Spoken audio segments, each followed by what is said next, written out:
ఒక బాధ్యత. నీ కుటుంబాన్ని నడిపించుకున్నందుకు నువ్వు యజమానుడు కావచ్చు, యజమానురాలు కావచ్చు, నీ బాధ్యత ఏంటి కుటుంబం పట్ల? కుటుంబం పాడైపోతూ ఉంటే తెలిసి తెలియనట్టు చూస్తూ ఉంటే ప్రయోజనమా? తల్లిదండ్రులుగా బిడ్డలు చెడిపోతూ ఉంటే తెలిసి తెలియనట్టు చూస్తూ ఉండడం అది న్యాయమా? ఏంటి నీ బాధ్యత? కుమారుడు చెడిపోతున్నాడంటే వాడిని చక్కదిద్దేటువంటి బాధ్యత నీకు ఉండాలి.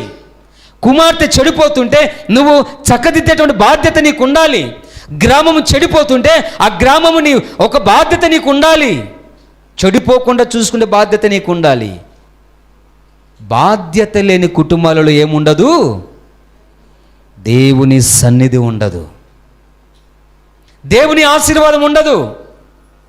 ప్రతి కుటుంబములో పరలోక రాజ్యం ఉండాలి.